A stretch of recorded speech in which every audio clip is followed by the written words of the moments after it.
ابھی chairman P T I جو ہیں ان کے اوپر بھی وہ ایک کیس چل رہا ہے کرپشن کے حوالے سے, اور فرح گوگی, بلکہ کئی مقدمات ان کے چل رہے ہیں. فرح گوگی کے بھی مقدمات جو ہیں وہ کرپشن کے وہ بھی سامنے آئے کہ اثاثے بڑی تیزی سے ان کے بڑھ گئے ہیں. آپ یہی سمجھتے ہیں کہ یہ صرف پولیٹیکل پوائنٹ سکورنگ ہے یا پھر پولیٹیکلی ٹارگٹ کیا جا رہا ہے, سیاسی انتقام ہے اور کچھ نہیں ہے؟ القادر ٹرسٹ کیس کی بات. شکریہ. القادر ٹرسٹ کیس سے ہی میں شروع کرتا ہوں. القادر ٹرسٹ کیس کی مختصر ترین تعریف یہ ہے کہ 190 ملین پاؤنڈ جو ہیں ملک ریاض کے, وہاں منی لانڈرنگ کے جرم میں یو کے کی اتھارٹیز نے سیز کیے, یا وہ رقم جو ہے فرفیٹ ہوتی یو کے کی گورنمنٹ کو. دوسرا آپشن یہ نکالا کہ اس وقت ملک ریاض نے حکومت کو اپروچ کیا کہ جی یہ رقم جو ہے پاکستان کی حکومت منگوا لیں, کم از کم کسی مد میں یہ ایڈجسٹ ہو جائیں گے, ادروائز بھی یہ رقم آنی تھی پاکستان کے نیشنل ایکسچیکر کو. وہ رقم جو ہے پاکستان کی گورنمنٹ نے یو کی گورنمنٹ کے ساتھ ٹیک اپ کیا, یہ رقم آئی. اب یہاں پہ وہ رقم آ کے سپریم کورٹ کی ایکسچیکر میں یا کس مد میں ایڈجسٹ ہوئی, وہ جو رقم دینی تھی انہوں نے کراچی کے جو اس کے اگینسٹ تقریباً 496 ارب روپے جرمانہ تھا نا ملک ریاض پہ, جرمانہ تھا یا پینلٹی تھی یا وٹ ایور, لیکن ایک سیٹلمنٹ سپریم کورٹ میں ہوئی تھی. وہ کیسے ایڈجسٹ ہو سکتی تھی اس وقت میں؟ جی میں آپ کو عرض کر رہا ہوں نا, نہیں ہو سکتی ہے. سپوز تو وہ پیسے کہیں گئے تو نہیں ہے نا, وہ پیسے تو سپریم کورٹ کے پاس موجود ہیں, اور وہ رقم جو ہے. میرا سوال یہ ہے کہ حکومت نے اس کو ایڈجسٹ کر کے صحیح کیا یا غلط کیا؟ نہیں, پہلی بات تو یہ ہے کہ یہ کریڈٹ تو گورنمنٹ کو جاتا ہے نا کہ 190 ملین پاؤنڈ پاکستان لے آئے, نہ لاتے. لیکن حکومت کو تو نہیں ملے نا, کریڈٹ دے دیں آپ, پیسے نہیں ملے, ایڈجسٹ ہو گئے وہ. ملک ریاض جو ہیں اس نے کنڈیشن ہی یہی رکھی تھی کہ جی یہ تب میں اس پہ اگری کروں گا کہ یہ رقم پاکستان کی حکومت جائے. تو وہ ملک ریاض کنڈیشن کیسے رکھ سکتا تھا, اس نے تو خود جرمانہ دینا تھا. میری آپ گزارش سنیں, آگے سوال پہ آ جاتے ہیں, اس کو چھوڑیں. میں یہ پوچھ رہی ہوں یہ آپ کے خیال میں پولیٹیکل پوائنٹ سکورنگ ہی ہے, سیاسی انتقام ہے؟ 190 ملین پاؤنڈ میں 1 روپے, دیکھیں کرپشن یہ ہوتی ہے اگر وہ 190 ملین پاؤنڈ میں سے خان کے پاس پہنچ جاتا.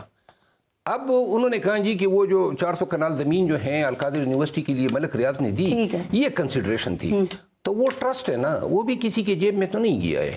کرپشن کے لیے ضروری ہے. پاکستان تحریک انصاف کے دور میں ایک ایسٹ ریکوری یونٹ بنا تھا, ٹھیک ہے, کہ جو کرپشن کی گئی ہے وہ پیسہ ریکور کرنا ہے. مجھے بتائیے کہ 3-3.5 سال میں وہ کتنا پیسہ ریکور کیا گیا؟ پہلے اس سوال کا جواب تو کمپلیٹ کر لینا. چلیے پورا پروگرام لے لے گا سوال کا جواب. نہیں میں دیکھیں ایک منٹ مجھے دیں. پلیز.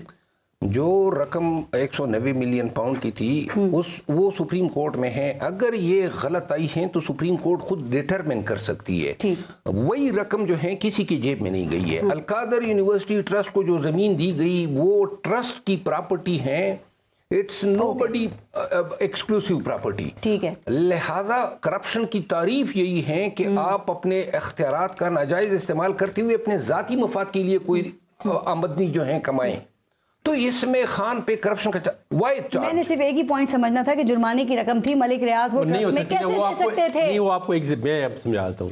مثال کے طور اس پہ تھا 400 ارب جرمانہ, ٹھیک ہے, تو اگر 40 ارب گورنمنٹ کا پکڑا گیا ہے تو وہ جرمانے میں ایڈجسٹ ہی نہیں ہو سکتا نا, وہ تو ایکسٹرا ہے جرمانہ. یہی بات ہو, لیکن اس کے تو 40 ارب کم ہو گئے نا جرمانے سے. جی بالکل, ٹھیک ہے, اس کے تو 360 ارب روپے ہو گیا. تو وہ ایک جو مطلب اوفینس ہے کہ آپ ایک ایکسٹرا اماؤنٹ کو جو گورنمنٹ کی پراپرٹی ہے اس کو اپنے فائن میں کس طرح ایڈجسٹ کرا سکتے ہیں. چلیں ٹھیک, آگے چلتے ہیں. فرح گوگی اور جمیل احسن گجر جو ہیں, احسن جمیل گجر, ان کے جو یہ اسکینڈل سامنے آئے ہیں کرپشن کے, اس کے بارے میں اس کو آپ کیسے دیکھتے ہیں؟ ان پہ آپ کیا کہیں گے جو ڈکلیئرڈ اور انڈکلیئرڈ ان کے اثاثوں میں اضافہ ہوا ہے اور سامنے آئے؟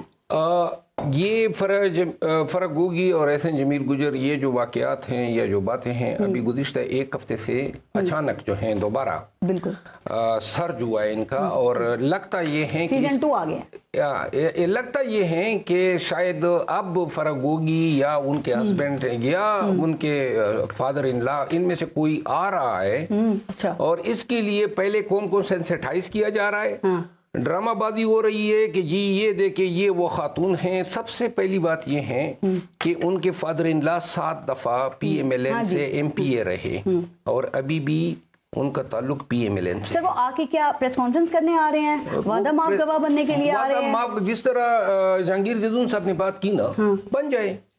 قانون جو ہے اپروور کو سب سے مکروہ کیریکٹر ڈکلیئر کرتا ہے. دوسری بات یہ ہے کہ آپ نے کنیکٹ کرنا ہے ان کے جو کرتوت تھے یا کام تھے وہ آپ کس طرح خان صاحب کے ساتھ یا ان کی اہلیت. خان صاحب ڈیفینڈ کرتے رہتے. اب میرا سوال سنیں, خرم روکڑی صاحب سے ابھی میں نے یہ سوال کیا, انہوں نے بھی کہا خان صاحب کے سامنے یہ باتیں رکھی گئی اور ان کا جو رد عمل تھا وہ بھی بتایا گیا, اور کہا جاتا ہے کہ اس وقت کی جو ڈی جی آئی ایس آئی تھے جو اس وقت موجودہ آرمی چیف ہیں, انہوں نے بھی خان صاحب سے اس حوالے سے بات کی تھی اور پھر ان کو اپنا عہدہ چھوڑنا پڑ گیا تھا. تو اس کا مطلب خان صاحب تو اس وقت بھی ان کے بارے میں کچھ سننے کے لیے تیار ہی نہیں تھے. تو خان صاحب کو کیا ڈیفینڈ کرنا چاہیے تھا ان کو, یا کہنا چاہیے تھا کہ آؤ پاکستان اور آ کے فیس کرو ان یہ جو آپ بات کر رہی ہیں یہ مفروضہ ہے, اس کی کوئی تائید کنفرمیشن نہ آرمی چیف نے کی ہے نہ خان نے کی ہے. خان نے اس کو ڈینائی کیا ہے کہ آرمی چیف کی ریموول جو تھی as a D G I S I جو ہیں اس کے پیچھے کوئی. خان صاحب تو ڈینائل میں جائیں گے. سر ایک سیکنڈ, کیا یہ بات غلط ہے؟ میں نے آپ کے پروگرام میں یہ سب سے پہلے اس شخصیت کا نام لیا جی, اور کتنا سال پورا ہو گیا, یہ سال کو چھوڑ دیں, 3.5 سال کی گورنمنٹ کو دیکھ لیں. لیٹس ہم کم 2+2 4 پہ آئیں. عثمان بزدار جیسے بندے کو چیف منسٹر لگانا, جی پورا کا پورا صوبہ گوگی چلاتی تھی. ٹیکے نامی ایک, پہلے اگر آرمی چیف والی بات کلیئر کر دیں, میری گزارش سنیں, پورا صوبہ ایک ٹیکے نامی بندہ چلاتا تھا. چاہے ٹھیکہ, چاہے کوئی پوسٹنگ آرڈر ہے, پنجاب میں آج تک ڈی سی اور ڈی پی او پیسے دے کے نہیں لگے. آپ کسی بیوروکریٹ کو بلا لیں اور اسے بلا کے پوچھیں کہ بتاؤ کیا ہے, وہ آپ کو بتائے گا 2 کروڑ اس کا ریٹ تھا, 3 کروڑ اس کا ریٹ تھا, 4 کروڑ نئی تاریخ رقم. ٹھیک ہے.